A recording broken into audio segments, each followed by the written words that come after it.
Hey guys, GHAZZY TV here with another Path of Exile video. I'm going to talk about the last step I've done with my Spectre build and a couple of notes and tips for anyone who wants to play the build and are moving into medium budget and then over to high budget version. Yet again, just like last league, me and Rex were playing my build. This league, Sister is playing Spectres, I'm playing Spectres, and stuff is very, very expensive. And the most important pieces that are expensive are things like the Bitterbind point, especially with the extra Spectre. Can show you how much they're going for right now. They're pretty wild. The amulet with the +3 level of Race Spectre, also wild. Now, these are things that I've normally been adding to my medium budget version, but I do want to keep my medium budget builds below 40 divs when it's fully geared, and that is currently not really possible with these item prices. So I'm going to show you what you want to do instead. So the shield, you just use a rare shield with +1 level of minion skills. I don't think I have any right now. I've sold some of them and my old one. But just a rare shield is perfectly fine. You're going to not have 12 Spectres. You can have 10 Spectres. You can play with 8 Spectres as well. When it comes to the amulets, DGG saw fit to add Bone Meld, which you can use. However, you'll have to compensate resistances through other means. But in the medium budget, which you can see here in PoE, we are using pure developments, so resistances really shouldn't be a problem. If you are struggling with res, you could skip not removing Commander Darkness in favor of the Umbral Army Ascendancy for the Bloodline. You can just keep Commander Darkness instead as a result to help resistances. Other than that, medium budget has been perfectly fine. And when you go over to high budget, I want to stress how important it is that before you do Rich Defilers, the high budget style, that you do have proper things sorted. You could run a Sapphire Flask. I don't think that's in the PoE if you want to be more defensive, which I've been using for some of the content I've been running. But just a regular negative lightning res ring. You don't need to have -100 lightning res, which I believe is in the PoE. You can have less because you're not going to use Commander Darkness with the build.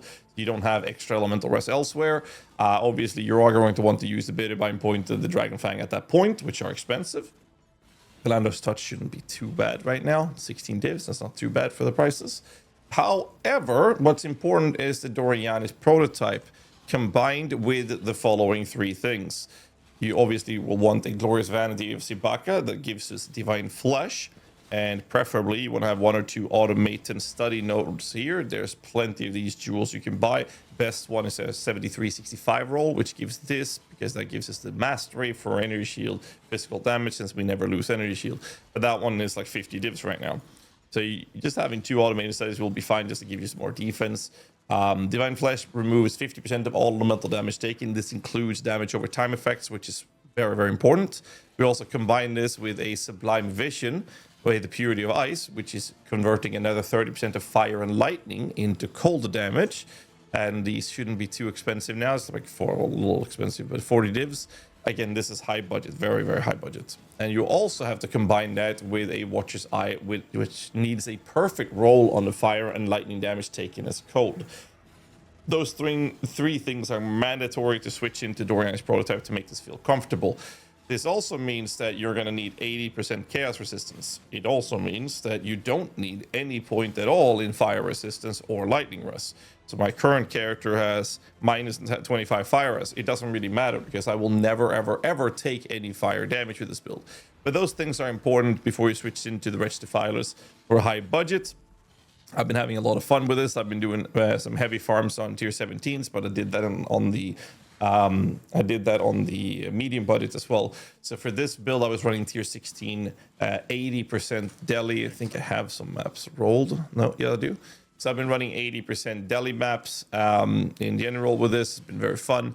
And I've been doing that with the Searing Exarch altars. And be a little bit careful if you want to get some XP. Don't choose the craziest mod that will kill you. Usually better to run strats with either worlds, in my opinion, for Spectre builds. If you run this, there are quite a few mods that will fuck you up if you do 80% deli. I can tell you that much. Other than that, the build's been performing very well and having a lot of fun. If you want to do some crazy rings, you can do something like this, where you buy a high fractured bone ring and then just roll that with a resistance reforge on the harvest till you hit a high tier minion damage. And the only mods you care about is life, mini damage, mini attack, and cast speed. And then you use a reflective mist. I wonder if I have any. Let's see how much they're going for, so you guys get an idea of how to craft it. is these. They are going for about 4 divs each. And then it's just a 50-50 per mod, whether or not it goes up or down. You want to have negative lightning rest, positive damage, positive minion attack cast speed, and positive life. In my case, I've had negative life, which I'm doubling because of the Calander's Touch. And this is what I've been playing with. And it's been perfectly fine to play with. Like, life is good, but I am squishier as a result of this. But I also do a tremendous amount of damage with this build. Other than that, my gloves are ass. I couldn't be arsed to upgrade them, and it's been working out very fun. It's just a very chill build, very fun to play, and it's working out. Clusters are just like the PUB, the 35-3. Very important that the 35% effect is together with a 3% APS. You have life on them, that's great. I have some here as well. So what I like to do is having one with chaos rest and one with attributes. I didn't have 4+ attributes, only 3 here, which meant that I had to do some shenanigans to get some extra attributes on some of my other pieces. You can compensate some with jewelries as well. So I have some intelligence here, for example, like a strength, dexterity, intelligence here as well. So it's just about balance acting to fit the high budget versions in a proper way if you want to min-max it to its purposes.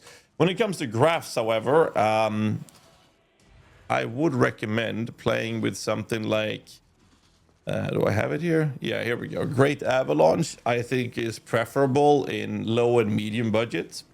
However, once you go into the high budget version, you no longer really benefit that much from crit, which is what the Great Avalanche minions do. They apply brittle. Instead, you can use 2 different skills of the Eshgrafts because they have an explicit modifier that can roll up to 55% increased minion damage.